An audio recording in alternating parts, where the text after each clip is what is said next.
네, 안녕하세요. 찐영쌤입니다. 이번 영상에서는 재수, N수 하시는 분들이 6평 전까지 어떻게 공부를 해야 하는지 구체적인 커리큘럼 좀 설명해 드릴 겁니다. 우선 이 영상을 보시는 분들의 실력이 노베이스에서 1등급이 나오는 사람까지 다양하게 있을 거고, 또 자신의 실력이 진짜 어느 정도인지 모르는 사람도 많기 때문에 우선 자신의 실력 파악부터 하고 넘어가야 한다고 생각을 해요. 저는 센 유형편이 단원마다 유형별, 난이도별로 명확하게 나뉘어 있어서 많이 선호를 하는데요. 센 B단계 위주로 풀어보면서 본인의 실력을 파악하고 그 다음 루트를 선택하시면 됩니다. 일단 첫 번째, 센 B단계의 문제는 너무 쉬워서 계산 실수 말고는 크게 맡기는 부분이 없다. 이런 분들은 이제 그냥 센을 빨리 건너뛰시고 다음 단계로 들어가시면 됩니다. 모의고사로 치자면은 이제 3등급이 안정적으로 나오시는 분들이나 2등급, 1등급이 나오시는 분들이라고 생각하시면 좋을 것 같아요. 두 번째는 열문제 중에서 이제 3, 4문제 정도가 막힌다 하시는 분들이에요. 이 부분의 학생들은 부족한 개념은 독학으로 보충하면서 이제 센으로 좀 연습을 하시면 좋을 것 같아요. 모의고사로 치자면 이제 4등급이나 3등급 정도 나오시는 분이라고 생각하시면 됩니다. 세 번째는 10문제 중에서 5문제 이상이 막히시는 분들인데요. 이 부분들은 필요하시다면 기초 인강을 참고하면서 이제 센으로 연습하시면 될 것 같습니다. 한 모의고사로 보면은 5등급 이하의 학생들이라고 생각하시면 좋을 것 같아요. 기초 인강은 시간적으로 부담 없는 EBS 수능 기초 인강을 추천드리지만, 괜찮으시다면 그냥 독학으로 개념 공부하시면서 나가는 것도 나쁘지 않다고 생각합니다. 왜냐하면 인강은 좀 시간적으로 좀 어쩔 수 없이 부담이 가기 때문에 스스로 문제 푸는 양을 늘리는 게 이 단계에서는 굉장히 중요하다고 생각을 해요.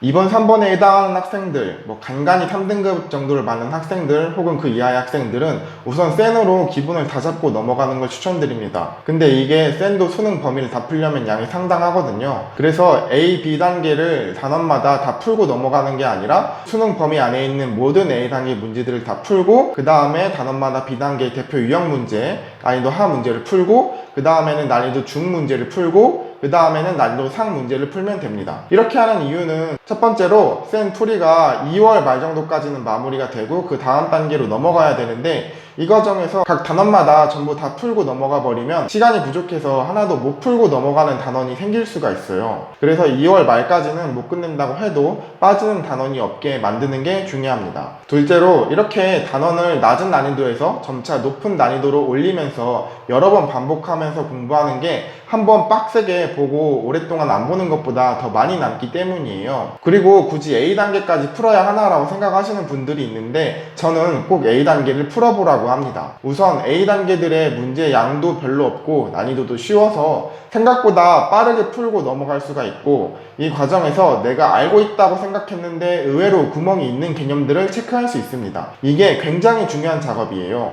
이런 부족한 개념들을 스스로 또는 기초 인강을 통해 메꿔 놓으셔야 됩니다. 그리고 점수가 오르면 오를수록 어려운 문제를 못 풀어서 보다는 실수해서 점수를 깎아먹는 경우가 많아요. 이런 단순 계산 연습을 위해서라도 꼭 풀고 넘어가시길 바래요. 추가로 필요하시다면 정순재 선생님의 50일 중학 수학을 2주 정도 잡고 빠르게 끝내시는 것도 좋습니다. 중학교의 기하 성질들이 수능에 간접적으로 출제되기 때문에 고득점을 위해서라면 시간이 있는 겨울에 이 정도 투자는 할만하다고 생각해요. 내용도 쉽고 깊지가 않아서 강의 수가 많아도 좀 빠르게 끝낼 수가 있습니다. 센 공부 순서는 가형이신 분들은 수상하, 수원, 수투, 미적 이런 식으로 이제 나가시되, 간간히 확통을 이제 껴 넣어서 같이 마무리 하실 수 있도록 하시면 되고요. 나형 같은 경우는 수상하, 그리고 수원, 수투, 그 다음에 이제 확통을 간간히 풀어서 좀 같이 마무리 하실 수 있도록 하시면 좋습니다. 수상하는 왜 하냐고 물어보시는 분들도 있는데, 중학 기하 내용도 간접적으로 출제되는데 수상하 내용은 더 말할 필요도 없겠죠. 3월 이후라면 좀 다루기 힘든 부분이라서 시간이 많은 1, 2월에 충분히 좀 해볼만 하다고 생각을 합니다. 기초가 너무 없는 게 아니면 센을 푸는 단계에서는 강의에 너무 의존하지 말고 개념 독학을 하면서 문제를 많이 푸시는 게 좋아요. 성적대에 따라서 기본적인 문제풀이 양이 되어야 성적이 오르는 구간대가 존재하기 때문에 인강에 많은 시간을 쓰는 것보다 문제를 많이 접해보는 게 좋습니다.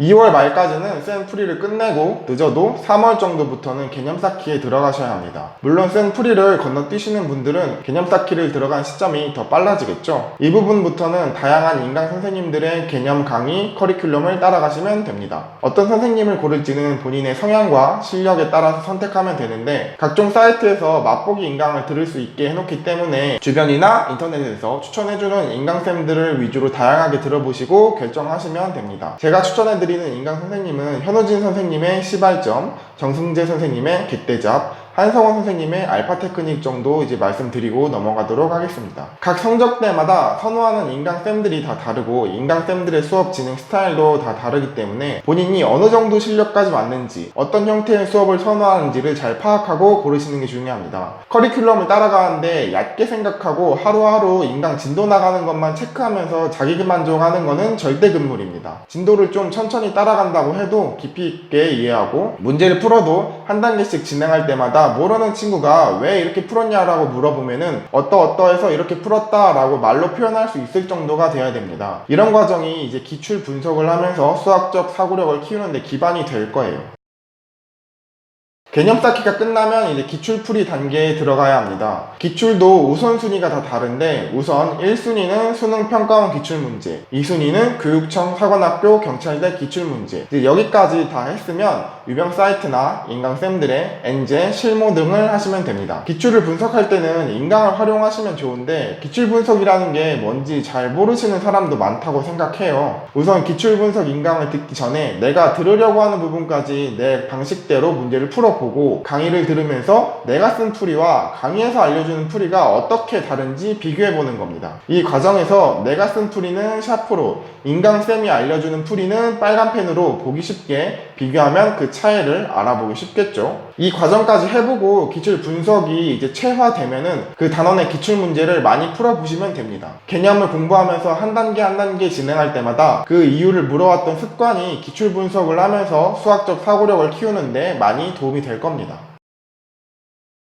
아직 내년 6월까지 많이 남았고 6평의 결과에 따라서 그에 맞게 본인의 계획이 수정되어야 합니다. 다만 여기서 단순하게 점수가 올랐으면 좋고 안 오르면 이상하다 할 게 아니라 올랐으면 왜 올랐는지, 오르지 않거나 떨어졌으면 뭐가 잘못됐는지 피드백해보는 시간이 굉장히 중요해요. 실제로 이 커리큘럼대로 해도 6월 때 성적이 오르는 사람도 있을 거고 그대로거나 떨어지는 사람도 있을 거예요. 오르는 사람과 그렇지 못한 사람의 차이는 이미 작년에 개념 쌓기에 스스로 풀이에 대해 질문하는 과정, 기출풀이에 자신의 풀이와 정석풀이를 비교 분석해보는 과정이 체화되어 있기 때문입니다. 비교 분석 과정이 익숙하지 않으면 한 문제 한 문제 푸는 시간이 너무 오래 걸려서 문제 푸는 양 자체가 줄 수밖에 없어요. 어쨌든 문제를 푸는 양 자체가 뒷받침되어야 성적이 오르기 때문에 성적이 더 떨어지게 되는 거죠. 근데 이게 익숙한 사람들은 이 과정을 거치면서도 문제풀이의 양이 확보가 되기 때문에 6월에 성적 향상이 일어나게 되는 겁니다. 반대로 말하면 눈에 띄는 성적 향상이 안 일어나도 비교 분석 과정을 잘 하고 있고 점점 익숙해지는 과정에 있다면 9월과 수능 때 역전을 노릴 수 있겠죠. 하지만 이런 과정이 잘 안 되고 있다면 이제 다시 계획을 세워야 됩니다. 마지막으로 계산 실수를 잡는 건 항상 신경 써야 할 부분이에요. 어느 정도 잡았다고 생각해도 방심하면 바로 나올 수가 있기 때문입니다. 계산 실수는 매번 의식적으로 본인을 채찍질하는 게 최선이라고 생각합니다.